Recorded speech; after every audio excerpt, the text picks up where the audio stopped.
All right, welcome to another episode of Automation Ladies. It's just Nikki this time. This is actually a guest that I scouted out at Automate recently, and we were trying to get a planning call together, but I was like, hey, let's just hop on the pod, because who has time for that these days? I know I don't. So I appreciate you, Katie, very much coming on the show with short notice, without a prep call. But I try to tell people part of why I love having the show is because it gives me a chance to get to know and have conversations with a lot of people who do things that I find to be interesting. And it can be hard for me to fit like tangential things like this into my calendar, having a full-time job and kids and all of that stuff. So just getting a chance to do it on the podcast is even better. So thank you so much for coming, Katie. How are you? I'm doing well. Thank you for having me on today. Absolutely. And for those of you that are listening on the podcast, I was just noting before we started recording that Katie is outside in a beautiful setting with like bushes and trees behind her. And this will definitely tie in once you hear about what she does, but it looks like a wonderful day. Where are you? I'm in San Gregorio, and it's always beautiful here. There's maybe a couple days of rain in the winter, but overall it is sunny and beautiful and always the right temperature. So I really enjoy working here. San Gregorio, California. What state? California. Oh, okay. And is that in Southern California then, I'm guessing? It's near San Francisco, about an hour south. Along the coast. So I'm 10 minutes from the beach. Oftentimes in the morning, I will go down to the beach for a morning run, and then come back and work outside all day. So I pretty much have it made. Yes. Oh my gosh, I'm so jealous. I guess I've made it like down to Santa Cruz. I know where like Monterey is, but I've never heard of San Gregorio. San Gregorio is very small, population 700 or so, farming area. So I do Agtech, as will come up, I'm sure, later in the podcast. Yeah. So I'm working directly on a farm most of the time, developing our systems and testing, immediately on the farm rather than developing things in a lab and then testing on the farm later just to find out that they don't work. So we're on the coast, sort of in between Half Moon Bay and Santa Cruz. Oh, okay. Yeah. Oh, that's got to be beautiful. I lived in the Bay Area for 10 years, in the East Bay. I loved the weather was a little bit better. Not that I can complain. I wouldn't complain about the coast at all if I was actually in like one of the coastal towns. And it's just amazing. It's amazing. I live in Houston now. It's really humid and hot and flat and gross. And I'm here for people reasons, not for the environmental reasons, but very nostalgic about my time in the Bay Area. It's one of those places where like you just can't ask for more when it comes to the natural beauty, the stuff to do. And I actually spent a little bit of time in Salinas, which I guess is like one of the lettuce capitals of the United States, in addition to Yuma, Arizona, if I remember correctly. Yeah, a lot of ag in Salinas, absolutely. Yeah. So what, right around you, what are some of the farms that you're working on with your customers? What are they growing? Well, our partner farm here, Twisted Fields in San Gregorio, they grow a huge variety of things, which has been incredible for us to test with. So we have leafy greens, we have root vegetables, we have orchards, we have animals, so, chickens, goats, cows. We have quite varied terrain as well. So, hills and, muddy pits and lakes and stuff. So it's been really great to have that huge variety. It's 127 acres. So we do a lot of testing on a variety of crops and terrains. And I think one of the things that makes the Rotate8 solutions unique is that it's not so specific to a single crop or, a single process. Yeah. We design very general purpose systems. So being able to test on such a wide array of things is really incredible. Very cool. Well, then let's back up a little bit. I haven't quite given an introduction, and generally on the show I let people introduce themselves because sometimes I'm meeting you not for the first time. We met very briefly at Automate, but we didn't get a chance to have a conversation. So yeah, I'd love for you to tell me and our audience a little bit about yourself and then what you're doing right now at Rotate8. Yeah, absolutely. So I am Katie Bradford. I am an engineer turned founder, CEO, and still engineer. So I founded a startup called Rotate8. We're doing farming automation systems. So this includes our mobile platform, our precision farming rover, which is a general purpose tool for holding farming implements for things like soil prep, seeding, weeding, cultivation, harvest aid, and then also a suite of IoT devices that automate anything that senses or actuates. So we have it running our egg incubator. We have it running our irrigation modules for sprinklers, temperature and humidity control in greenhouses, gates, opening and closing gates, the chicken doors and lights. So quite a number of different processes that is very easy to configure for our end users. Yeah, my background, I went to school for electrical engineering. I love the kind of intersection of mechanical and electrical and software and robotics and automation is really a place where that kind of all comes together in a really fun way. So I've always been drawn to robotics, and I've worked at companies doing forklifts, doing power tools, doing 3D printers, and agriculture is a place that is really special to me. I've always loved growing things. I spent 6 months as a harvest aid worker on a farm near Boston, and that was really hard. I learned a lot, and I learned that doing that is very difficult, and you do it in rain or shine or 100-degree weather. The weather there is not quite as nice as San Gregorio, so there were some rough days doing that. But I learned so much, and I saw so many opportunities for really simple automation that could help farmers. I mean, the amount of time people spent just walking around and turning on and off sprinklers, or carrying really heavy bins in and out of the fields that would just be great to put on like a mechanized cart, for instance. These really simple processes that would just save us so much time and effort and pain, frankly, to help out small farmers. So that's kind of where the idea for Rotate8 came from. And I'm curious, I guess, what kind of network, what do you have around you, or what's in your background that made you go, not just, hey, here's some problems I can solve, but like, I'm going to build a team and start a company and solve these. Like, is that something you've always known you wanted to do, be an entrepreneur, or did like some circumstances kind of coalesce to make you think, hey, this is something I can do? Because I know tons of people with lots of cool ideas that they would never pursue them in terms of becoming a founder or trying to build technology, doing that kind of stuff. I think it takes a little bit of a special breed. Mm-hmm. And some people I think know for like since they were a kid that they are that kind of person. And I'm curious if that holds true for you, or what circumstances led to you taking the plunge and starting a company to do this? Yeah, great question. So I've always known that I've been interested in entrepreneurship. When I was in college, I was part of a thing called the Kessler Fellowship, which was a program that matched entrepreneurial juniors with a startup that they could work at, and basically it kind of paid for you to work there, because oftentimes the startups were so small they didn't have the budget for an intern, especially one who just wanted to really learn and dive in. So I got to be part of that program, and I was very involved in the entrepreneurship ecosystem at Cornell. And then, graduating, I worked at a startup, and a number of, I think my entire career has been startups, frankly, for a long time. Yeah. And I've always really been interested in, getting in on the ground level and having a lot of, input on the system architecture design. And also as I was going through my career, I kind of realized I could probably do more as well in terms of, I'm an engineer, and I think I'm pretty damn good at it, but I also have, a lot of interest and bandwidth to do more and to be more involved. And when I was at Vecna Robotics, I met the CEO of Vecna, Daniel Theobald, who was starting to do some work thinking about how we can apply these automation systems to agriculture, and then bought a farm out here in San Gregorio. And so when we kind of started talking, and I was interested in doing this automation project, and how we could work together on that. That's sort of how I ended up taking the plunge. It was not necessarily anticipating being a CEO from the get-go. I kind of always saw myself as engineer plus, but the opportunity came up, and it just seemed like the right thing for me at the time, and I've really been enjoying it. It's definitely, like you said earlier on our conversation before this, it is a lot. It is definitely a commitment, and it can be kind of overwhelming at times, but I do see that I am having that experience of getting to do a lot of engineering work, but also getting to kind of shape the company and shape the product in a really exciting way, and engage with customers and do all these things that I never really thought that I would be primarily responsible for, and here we are. So it's been a lot, and it's been exciting, and I've really been enjoying it so far. Very cool. How long has the company been operating, and what stage are you guys at? So we've been operating for about 2 years. We are at the stage where we have a a product that we were testing on this farm and with a couple other beta customers. We're working on basically getting it to a point where it's very, very robust and the user experience is really frictionless before kind of expanding our beta or expanding to full production and scaling to open sales for the product.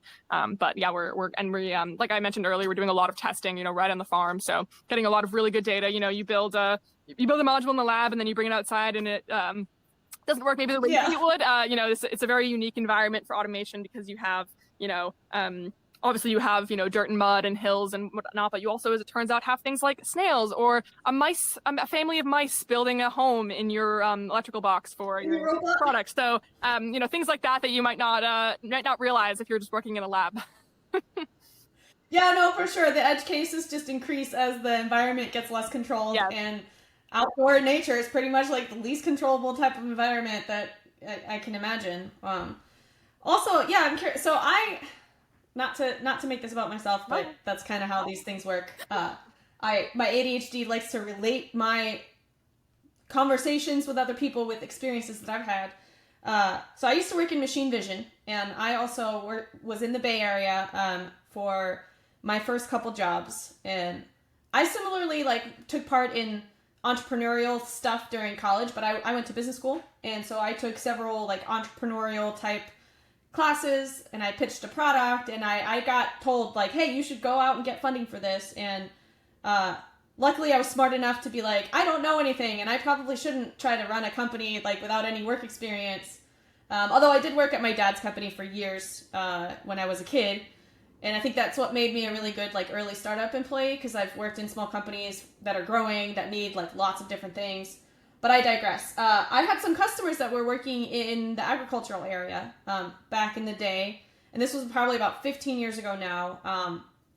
Packing and packaging and those sorts of applications are pretty standard, but people wanting to try to do robotic picking, sorting, all kinds of stuff like that. And I worked in machine vision, so I got some random requests and projects for outdoor or agriculture related vision system applications.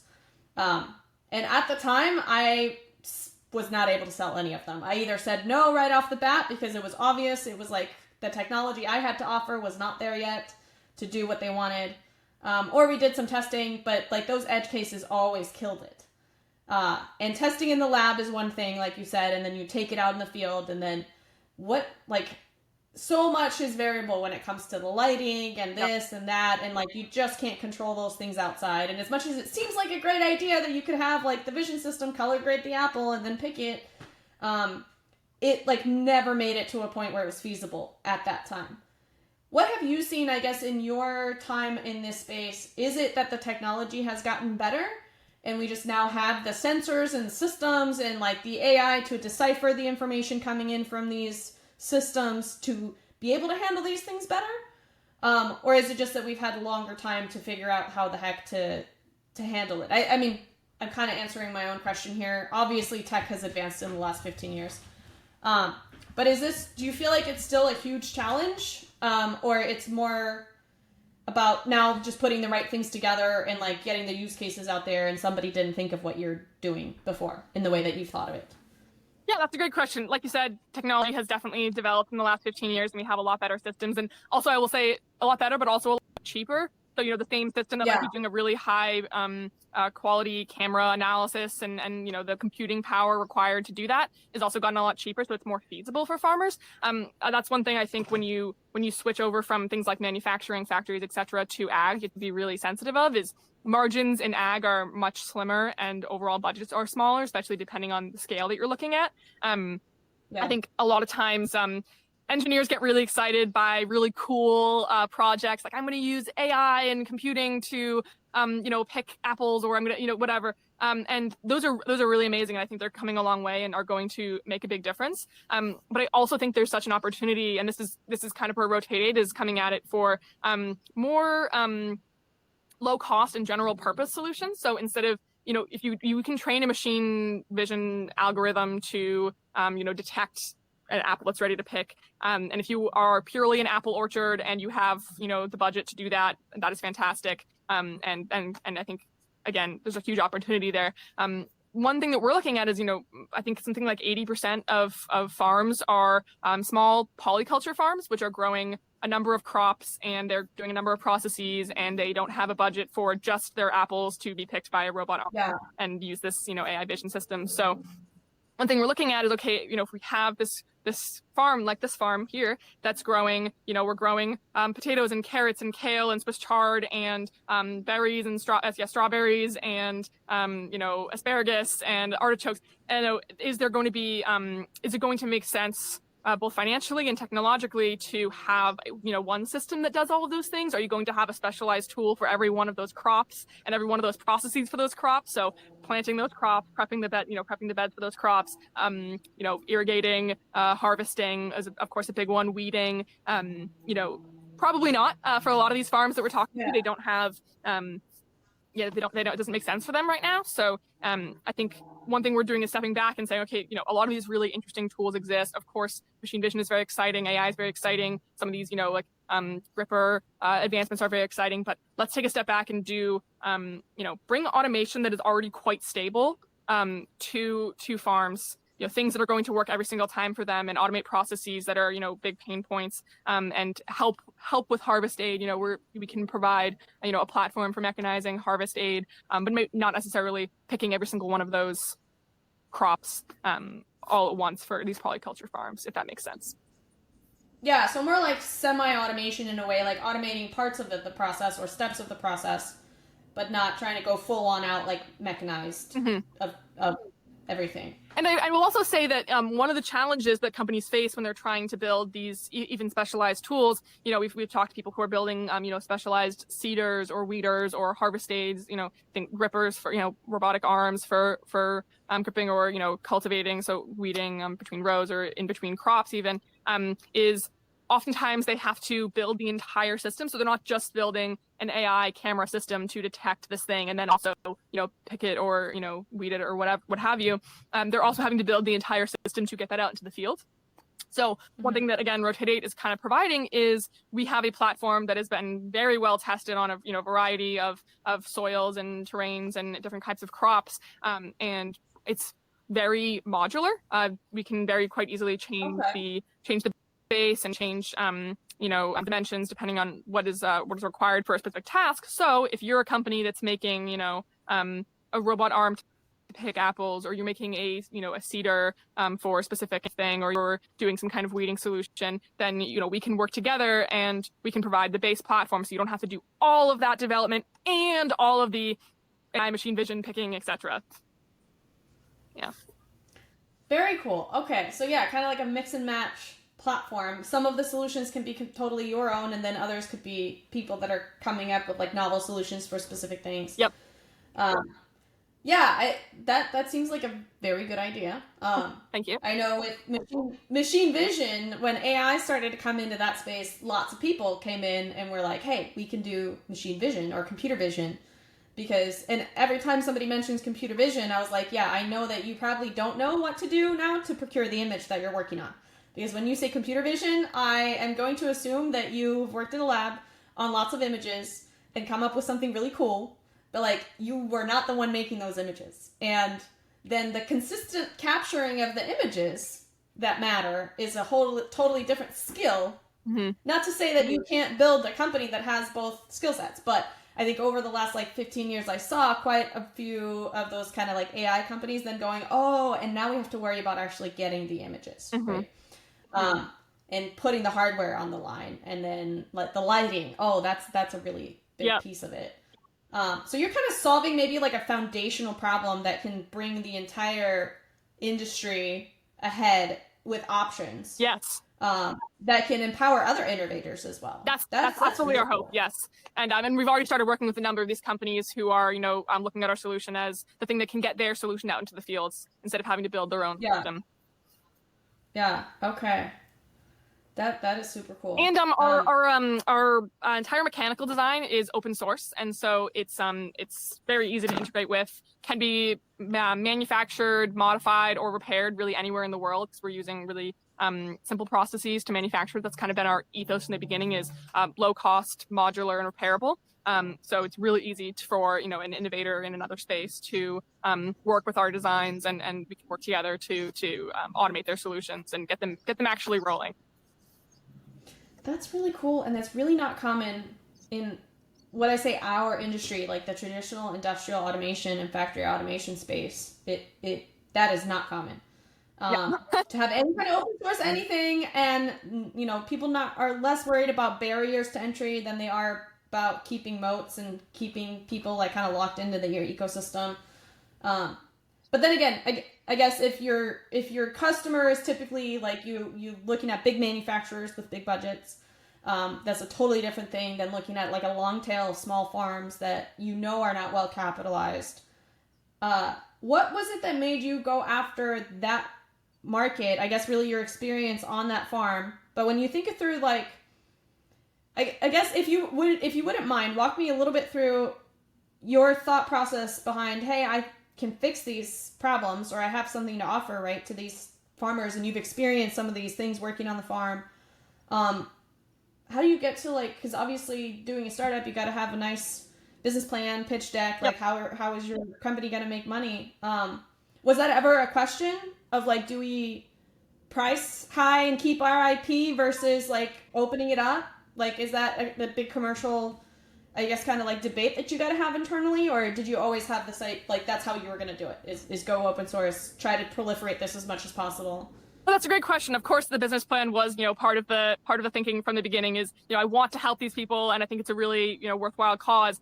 And also, this company needs to make money because we need to, pay employees and sell things and actually make it happen. So yes, there is definitely a business model here as well. I mean, we've talked to a number of our beta customers who have seen our demos, who have seen our systems, and we've talked through solutions. We know that there is a lot of value here, even in an open source way. Making it open source doesn't necessarily mean, and it's just our mechanical design is open source, so we still have a lot of IP and other aspects of our design. But by making it open source, it actually makes it more appealing to a lot of customers because they're able to fix it themselves, modify it themselves. We've had customers say, if you make it that easy to hack on it, farmers are going to hack on it. And we're saying, that's great. That's what we want. Farmers are some of the original engineers. They've been hacking on things since, the dawn of time. We want that. We want them to make it work for them, for their systems, because every solution is so different. And then also the repairability aspect. A lot of farmers are very frustrated. I'm sure you heard me talk about this at Automate, by the current lack of the right to repair. So being able to actually fix the equipment that they buy, I paid for this, I bought it, it's mine, but I can't fix it myself. You can't tell me what's inside of it. And it used to be, before all this kind of, adding computers and sensors and whatnot, that no one needed to tell you, right, how it worked, because you can figure it out and you can fix it yourself. And that's one thing we want to enable with even with the higher tech and more advanced solutions that we're offering. We want to still maintain that ethos with our customers of this does belong to you, and you should be able to fix it, and you should be able to modify it for what you want to do, because every use case is just so different, and we couldn't possibly make a one size fits all solution. So there's a lot of value there for our customers, and so they're definitely it definitely appeals to them to have that design ethos. Yeah, and that makes sense. I can't say I personally have grown up on a farm or worked on a farm, but my grandparents were farmers, and dairy farmers in Iceland, actually. Oh wow! And my grandpa built his own hydroelectric dam to provide electricity to his farm, and. Wow. And like, he's not an engineer of any kind. He was a facilities maintenance person at a local community college after my grandparents' farmhouse unfortunately burned down. Oh, and then the larger farm got inherited by other parts of the family. And so my grandparents ended up moving into town, and that therefore ended our farming days, I guess. But I have that kind of background, and just knowing also, like, and he also took care of the playgrounds in my town for many, many, many years. And he had like a piece of land where they kept all the playground equipment and stuff. And he repaired everything. And like, he also grew up during like World War II. So there was just this like general ethos of like, you keep things self-sufficient, and you keep anything can be reusable. And, there's, and people have this like engineering mindset without being educated engineers of any kind, which is build what we need, keep it running, you like make it better. And I think we've kind of lost that. And it was really sad for me to hear like tangentially, because again, not having been involved with agriculture for a long time in any kind of official capacity, you definitely hear these stories about like the right to repair stuff and how agriculture is one of the most advanced automated industries there exists in the world if you are kind of at that high end, right, and can buy that very expensive equipment from these manufacturers that, like some of the tractors and stuff, like they started doing IoT before, you know, even regular cars were building these things in, and like they're very high, can be very, very high tech. But that also seemed to be completely the realm of the big, very, very big monoculture type crop farms that invested heavily or can invest in these automated equipments. But then, they completely like have no access to be able to modify or repair, which just seemed to kind of, go against the whole ethos of like what farmers do and how they operate and what how they've always done that. And then, of course, what it's done to our food supply is one of those things that, like, it's not the topic of our podcast. It's something I care a lot about, and it's a weird subject because being involved in automation and factory automation, it's like, hey, we all love food and beverage. It's a growing industry. And then in the very same thought, I'm like, but I don't want to buy more ultra-processed and packaged food for my family while at the same time I'm, like, loving the fact that there's more machinery. So it's kind of a weird, tricky place to be in. I would love, Yeah, go ahead. Sorry, I was going to say, I completely agree. You know, you're seeing a lot of consolidation of agriculture into these big monocrop and monoculture farms, and you're seeing that, you know, they can afford some of the more advanced, more specialized, like I was talking about, solutions, you know, and maybe they don't necessarily need to have as much control over that because maybe they have different budgetary constraints, or they have, you know, different operating mindsets of, you know, if something's broken, just send it out and get things, you know, keep it going. Like you said, it's not always the healthiest solution. Oftentimes, you know, these kinds of companies use a lot of pesticides, or, you know, if you're doing like monoculture, it's not necessarily good for the environment. I think it would be really incredible. I mean, I've always had access. I've always been very lucky to have access to local farms with, you know, a CSA share, and I can get, you know, 10 different kinds of vegetables from, you know, my neighbor down the street. And that's the farm that I worked at in Waltham. Shout out to Waltham Community Farms, an incredible farm that does CSAs and also donates a lot of their food to food banks nearby so that everybody can have access to fresh, healthy food. And so, yeah, my dream would be anybody in the country, anybody in the world can have access to local, fresh, healthy food. But unfortunately, a lot of these farms we've talked to, you know, a number of farms in the area and elsewhere, and you're hearing the same thing over and over again, which is we can barely afford to keep going with this. Oftentimes they have supplemental income, just because it's so hard to do that in such a sustainable way.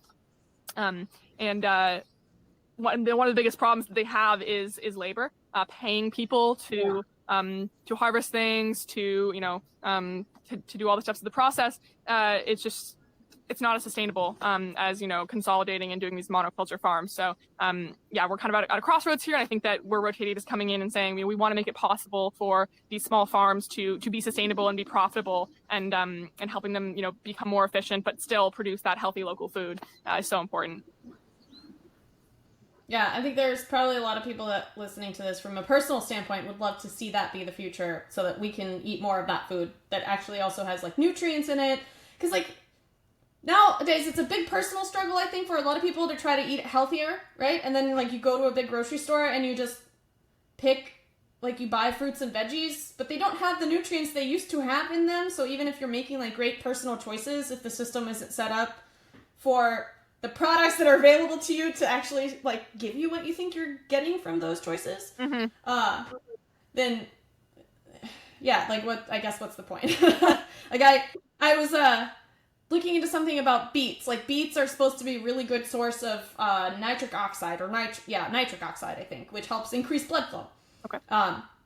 But in the past, beets used to be a really good source of this. But if you go to the grocery store and buy beets, apparently they just don't have these compounds anymore that like lead to that. So people read articles, they're like, eat more beets, it'll help. And it's like, no, actually they don't. Like if you just buy a modern can of beets, like it's not going to have all that stuff. And it's not like we can test all of that at home. But yeah, so I'm going off on tangents here and stuff. But I worked at a startup for 3.5 years. Shout out to QuoteBeam.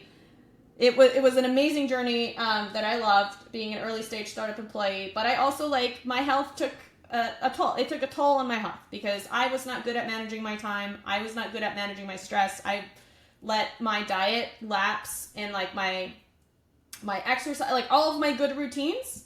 I was like, oh, I just need for the next 3 months, just to push past this next round or this next thing, or until I hire a person to take care of X. Right. And so I gave myself a lot of these permissions to take these temporary sprints where all I cared about was work and other things fell by the wayside. And last year when I ended up finally needing to step back and leave that, and because I have little kids that all of a sudden aren't as little anymore, this startup stuff, it goes by super fast, right? And so health was one of those things that I had to I pushed it out of my mind for a while, and then I realized how quickly that stuff catches up with you. And so I was also mental health, I needed a reset. Physical health, I needed a reset. My diet, my getting out, all of that kind of stuff. And so it's been more in the forefront of my mind lately, because I've been trying to keep it as I took another job this year. And Automation Ladies is not a startup, but it is the closest thing I've ever had to being in charge of something where other people work and things like that. And it's a big responsibility mentally, I think. And so I've tried to keep that enthusiasm for me alive. And so I tried to keep doing research and listening to health stuff, not just businessy stuff. But I'm curious, you as a female startup founder, you're a little bit earlier in what looks like, but I'm a really bad judge of ages, and you don't need to say how old you are, but do you have a family yet? Do you have kids or anything? I do not have kids. I have a dog who's my son, but I do not have human children.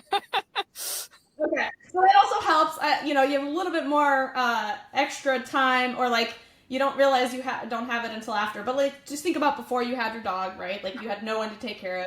The pressure just exponentially increases as you have more people that you're taking care of.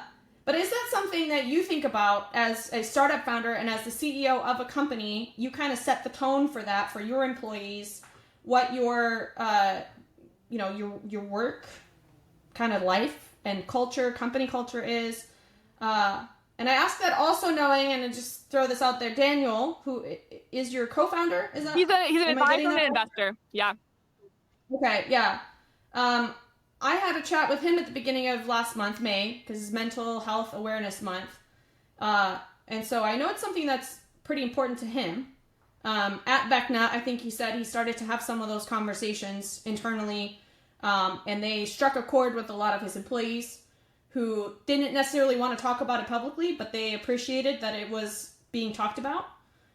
So is that something that you guys have made a point to make a big part of your company, or how do you think about that as a leader? Yeah, absolutely. I've worked at startups where the culture is, you work until you can't work anymore, and then you burn out, and maybe you quit, or maybe you take a big break or whatnot. I don't want this to be a company where we work our asses off for 1.5 years and then sell it and then I'll retire or whatever. I want this to be a company that we can sustain. I want to grow this company slowly and sustainably, just like I feel about food. I want to grow it, sustainably. And so I do try to set an example there of I don't work crazy hours, probably more than I would at a normal job, but nothing heinous. And I try to eat really healthy.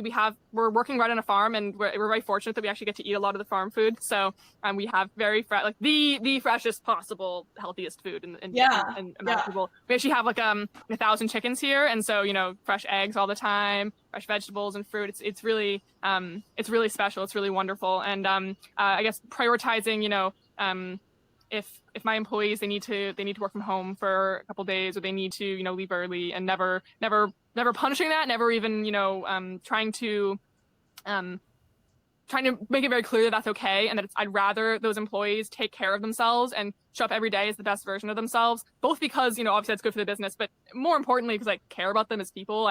These people are my friends. They're people I see every day, and I think they're amazing, and I want them to be healthy and happy, outside of work and at work. So that's definitely a culture of, we take care of ourselves, we take breaks, we eat well, we exercise, we get enough sleep. I don't want you, I'd rather just do it tomorrow. I don't want you staying up until midnight, finishing this code or finishing this module. I'd rather you get a good night's sleep and come in and do it tomorrow, because it's going to be just more sustainable in the long run for you as a person and us as a company. Yeah. Which I'm sure is a hard thing to balance, against, because when you're in that startup phase, sometimes there are things that are, very time sensitive, or if you don't move fast enough, does that feel like a struggle ever, or is it pretty natural for you to have those boundaries and make sure that, that's how you guys are running? That has come up before. We had this this event coming up that we needed a really rock solid system for, and we were still having a couple bugs that were pretty system wide. So not like one person could really come in and just fix the problem themselves. We all had to sort of be there and help and make it happen. And there was a period of time where we all spent maybe a week or 2 weeks working very, very hard and working weekends and working long hours. And I guess, we all knew that was a deadline that was coming up and was not something that was going to make everyone do, on a regular basis. This is a, kind of external pressure situation. And, after that, we said, okay, everybody take 3 days off, just take a break, because you all worked very, very hard and we appreciate you and we don't want you to burn out. So just take some time off after that. And we will try as much as we can not to make this a regular habit. I think, a couple times a year you can do sprints like that, but I wouldn't try to do that to them every month, because I think first of all, everyone would quit, and also I don't think it'd be a sustainable way to continue with progress. I think when you are, I think there's a time and place to be hyper focused on a single goal and a single topic, and I think that we do that every once in a while here. But I think there's also a lot of room for learning and creativity and progress to be made in other areas, that if you are only hyper focusing all the time, you don't have a time to take a breath and say, oh, what if we did this actually kind of, instead of pushing so hard to make this one thing work, what if we did things a little bit differently, and then we wouldn't have to, do this crazy push to force something into working. We can do it again more sustainably. So, yeah, stepping back and taking time in nature, in particularly, also I found can really help get unstuck or give you ideas or things that if you just continue to try to press on the problem, you're not going to get. I have some of my best thinking time in the shower. Yep. And so sometimes if I'm stuck on something, or I'm just having what I feel is a bad day, or I feel like I'm getting nowhere, sometimes I will just take a break from the day and go take a shower. Because it resets my day a little. Yeah. I feel refreshed after. But oftentimes I just have these random thoughts of whatever, and I let my mind wander. I'm not trying to go in this shower and then solve the problem. But I guess it's something about, there is a routine that just, once I'm in the shower, I know I'm going to wash my hair, I'm going to do, these things, and it becomes a little bit more mechanical, and my head gets kind of, clear. That, or, doing dishes. Do you have any extracurricular activities that help you decompress, or that you find yourself doing to try to help with, cope with anything, stress-wise, that would be interesting or different? Yeah, so, I often try to go for runs in the morning, which I think really helps. I go out in the ocean, so, take my shoes off and go for a run and really, just try to relax. I don't try to think of, again, like you said, with the shower, I don't try to go in there and think, okay, I've been having this issue and I need to solve it, and so I'm going to go for a run and just think about it. You're just kind of, like you said, you let your mind wander, you let the, your kind of subconscious kind of chew on it for a bit. So I definitely do that. I take lots of walks around the farm, and with my dog, I take him for lots of walks, and have my activities that I do, to exercise and keeping myself busy. I read a lot. I do a lot of reading, both audiobooks and physical books. So things to try to take my mind away from it for a little bit. And I think when you come back, you are definitely refreshed. And even during those activities, sometimes you have an aha moment because you weren't even trying to think of it, but it comes up. Yeah. So. What are you reading? What are you reading right now? Or what's the most notable thing you've read recently that you would want other people to know about? Oh gosh, to be honest, I don't read business books or anything that's really. Right now, I'm in a book club with some of my friends, and we're reading the Wax and Wayne trilogy, which is a fantasy series about it's kind of like a steampunk fantasy series with like just like a magic system, but they also have guns. So it's pure fun, and I think that's a good way. I think I have tried before to keep my reading focused on business development or 10 coolest startups and how they ended up succeeding and that kind of thing. And I find that it's really hard to get through those things. And so it makes me just hate reading. And I think it's overall better for me to have a hobby that is relaxing and I don't have to force myself to, after work, do something that I hate. Yeah, for sure. If I'm not a big reader anymore, and it saddens me to say, because I've been a big reader earlier on in my life, but then when I started working a lot and stuff, I kind of like let go of it. I don't do it as much, but I also am a fantasy reader. Like if I give me historical fiction or fantasy, like some totally different world that I can learn about, whether it's real or not.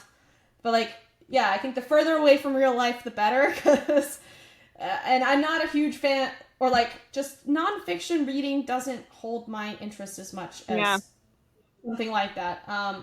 But I will say now, as an older person with less like total free time, I gravitate towards like watching stuff on Netflix rather than reading actual books. And I need to do some changing of how I do things, because I think, not that that's necessarily wrong, but I like to do it because I can fold laundry or do dishes at the same time and like watch a show on Netflix. And I like, it's kind of got my visual attention, but then I'm also just listening.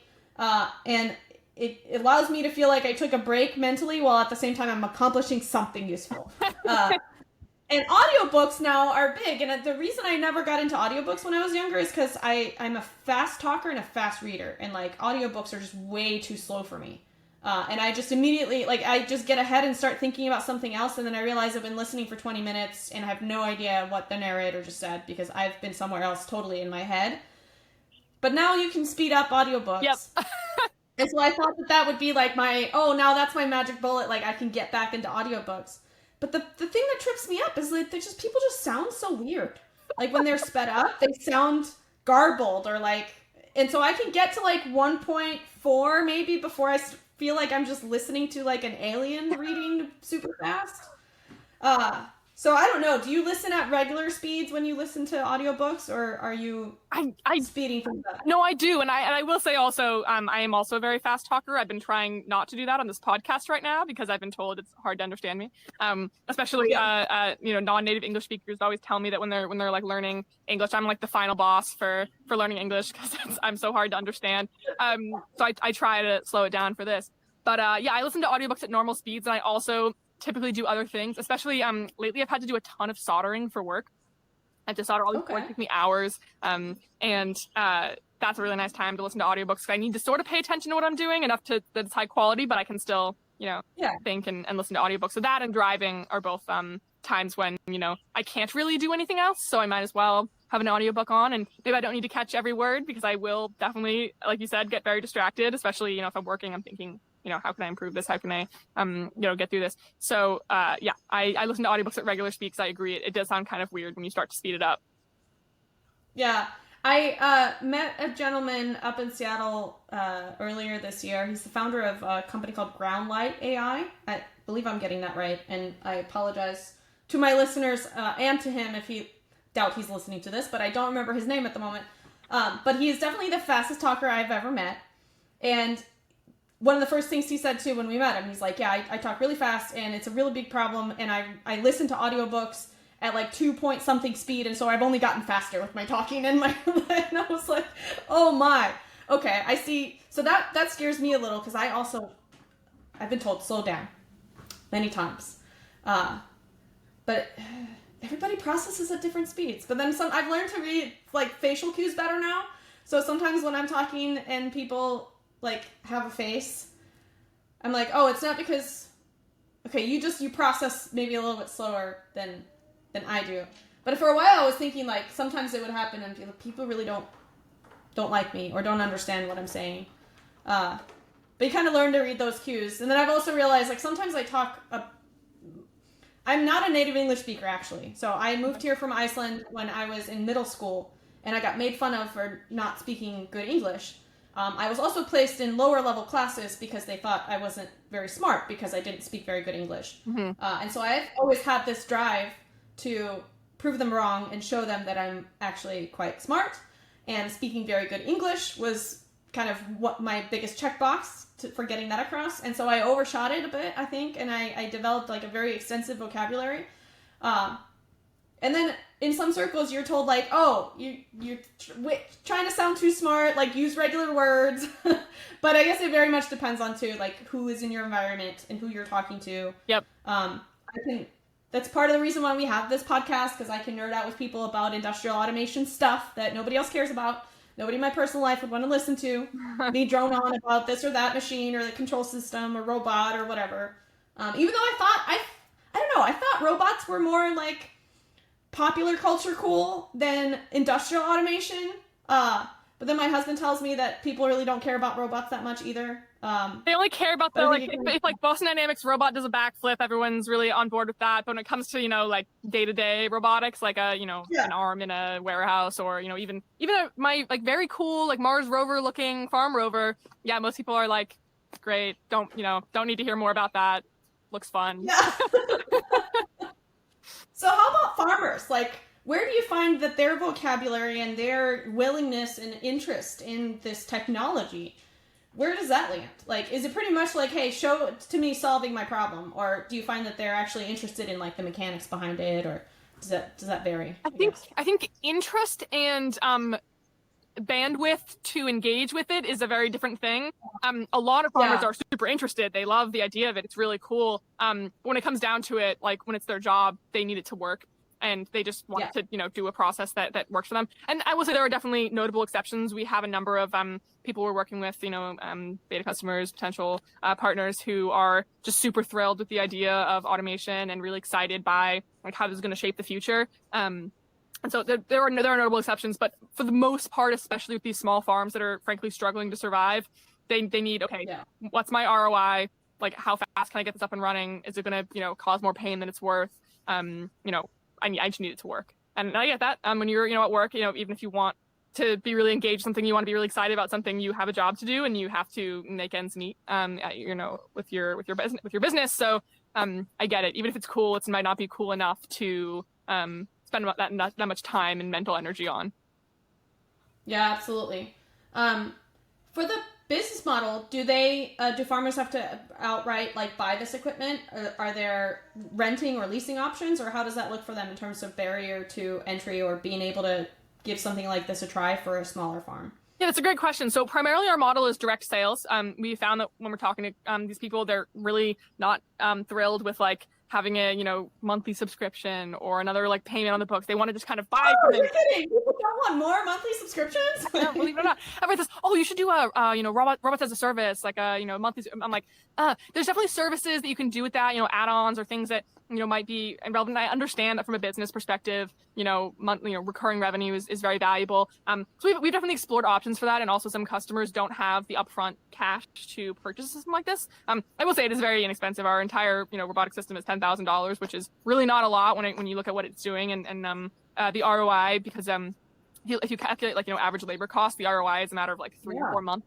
So it's, I would say, very reasonable, especially because that's our kind of our core design process is get everything to be as inexpensive as possible, because our customers, that's the number one thing they need. But yes, we have explored options for and as I mentioned, we're not in like open sales yet. We're kind of still in the sort of partnerships for like beta testing and a closed beta. But yes, we've explored options for a lease or a rent or a lease to buy type thing, as options for everybody. Yeah, and then there's so many options now too for third-party companies to facilitate that even if you didn't end up doing that in-house, I'm sure there's plenty of options for people to get equipment financing and lots things of like people that. approach us at Automate about that, so I have a couple contacts now. Yeah. So yeah, a lot of players in the industry looking to make connections for that. Yep. Yeah, speaking of Automate, so was this your first Automate, or have you been before? This is my first time at Automate. Yeah. Do you have any, what are your thoughts? And have you been to other types of trade shows for other industries, or like what initial reactions, if any, or thoughts do you have about Automate and kind of that community and what you experienced there? Yeah, no, so I've been to other trade shows. I've been to, for instance, FIRA is a big one for Agtech. It's ag robotics, and so it's a lot more specialized, and people tend to be looking for, exactly our kind of product. Automate was interesting. I will say, as I mentioned earlier, I knew going into it that it was not a very ag tech focused conference, and in fact, we were the only ag tech company there at all. So I think, and a lot of people came to our booth and were very excited about it and wanted more of this content. And so I actually had an opportunity to talk to, I forget the guy who organizes the conference, but I talked to him during the startup pitch, and I told him that people are looking for more of this, and I think it's a great opportunity to, there were a lot of very similar companies there, which is great, and we want to hear, what there is out there to offer, but I think that expanding into different industries could draw different types of crowds and could be interesting. Some of the people we talked to were interested in helping us with, leasing and financing options, or even, people who, again, had technology that they were looking to have a platform for to get it into the fields. And so that kind of opportunity would be great for the conference, I think, to expand. Although I will say it was a very big conference, so I'm not sure how much more they could expand that. Yeah. Huge floor. I mean, I was manning the booth most of the time. I didn't really take my team because it wasn't very focused on ag tech, and I didn't want to waste a ton of engineering time sitting at a booth. So I didn't even get time to see the whole floor. I did maybe like 2 walkabouts, and I did not see the conference because it was just so big. Yeah, it keeps getting bigger. I also did not get a chance to see probably 95% of the floor. Because I had a booth this year. The company that I work for now, called WinTech, or WineTech, we make HMIs, so the human machine interfaces that go on machinery. I've always thought of them in the context of industrial, like factory automation, but they're used in tons of other things, including greenhouses, building access panels. Essentially, they can be used anywhere where you would want to have some sort of operator, like input or display, and that be kind of like part of the control system. Mm-hmm. And we actually had one customer who is a former dairy farmer turned controls engineer, and he does controls and automation for other farmers because he comes at it with the background of understanding kind of like what they need, what they don't need, what they can pay for, what they're going to be willing to pay for. Right. And he just recently kind of made a standardized product because he's done a lot of systems integration to help farmers with upgrading some of their systems, adding automation to stuff, things like that. And he developed or found, it's really common components from the industry in a sense, but tested it on enough applications with enough farmers to be like, hey, this is kind of a standard system that I want to offer. And he recently came out with this thing called Level Command, but seems pretty simple, but it's there's a lot of small farms out there that don't have the basics of automation down. Like you said, somebody, walking around and turning on and off sprinklers. And so this is a radar level sensor that sits at the top of like a hopper or a bin. So grain bin, whatever. And then, an easy interface for them to be able to input the values that they want. And so they don't have to program stuff. They don't have to know how to go into the PLC or whatever, but it's just like an out of the box kind of, he knows what components work well for this application. It's got a Vega radar level sensor and a WinTech HMI that is very low cost, very low barrier to entry. It comes with a bunch of stuff built in that you would otherwise have to pay, like licensing fees, subscription fees. And he's like, yeah, for the farmers, like, this is a no-go. Like, you're not going to pay, tens of thousands of dollars for a screen, and they're not going to want to pay, tens of thousands of dollars to access to this environment, to make changes to the program, so on and so forth.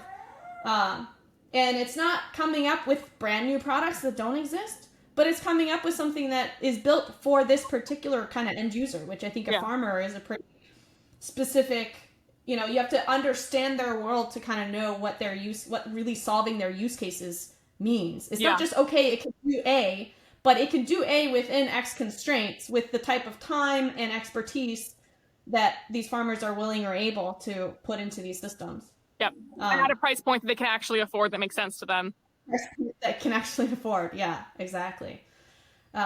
So I'm very excited to see what the future holds for you guys. I bet your website has cool videos and things, right? Where we can check out like some examples of your stuff on the farm, or where's the coolest Boston Dynamics robot jumping type video for your stuff that someone could find? That's a great question. We are working on getting more, better videos, making our website better. It's not one of our priorities because we have a very small team, and so, maybe 2% of my time is spent trying to make things pretty enough to take good videos and putting them on the internet.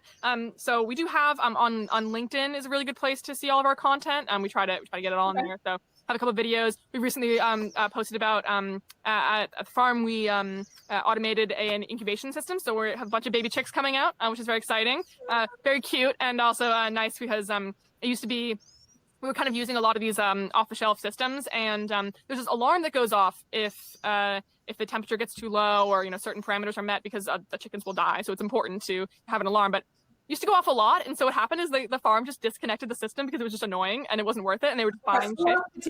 And then as I'm sure chickens were having some health issues, and so it became very difficult to get baby chicks. They told us a month ago it was going to be October before we could get any chicks, which is just ridiculous because that's not the scale of farming. So we automated system using our IoT devices, and I can say that the alarm has not gone off in 3 to 4 weeks, which is when we started automating the system. So it's very nice, and we have tons of baby chicks running around here, which is very cute, and definitely helping. So that's one of our most recent kind of updates, and all of our kind of exciting news we're trying to get out there on our website, on LinkedIn, on YouTube, whatnot.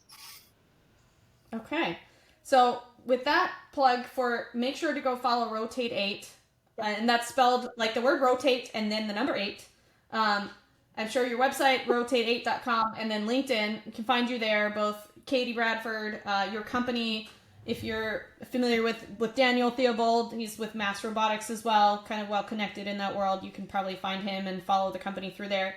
What other things would you like, if anybody's listening to this and is interested in working with you guys, or just, I always like to think you never know who listens to this episode now or, whatever, in the near future, and they maybe know someone that knows someone, right? So, like, what ideas can we plant in their brains or our listeners' brains about what you want, who do you want to work with, who do you want to find you, and what types of things are you looking for right now, whether partners, customers, investors? Tell us who you'd like to do business with in some way, shape, or form, and then how they should come find you if somebody knows that person or they are that person. Yeah, absolutely. So, first and foremost, farmers who are interested in automation for a low cost, things that are modular, things that are repairable, if that speaks to you, please reach out to us. We're really interested in building those relationships as we kind of scale up for selling our products in a more wide network.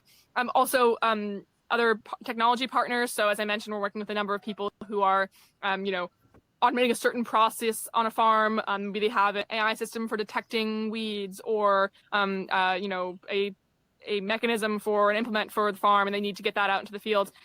Please talk to us. This is a great opportunity for us to kind of work together and build something that was going to really work for you, and kind of customize it again very easily for your needs. So those are the kind of the main things we're looking for right now. And then we every once in a while we have job openings, so follow along on LinkedIn and on our website for when we're hiring. It's a really great team to be a part of. I really love it. We're very small but mighty.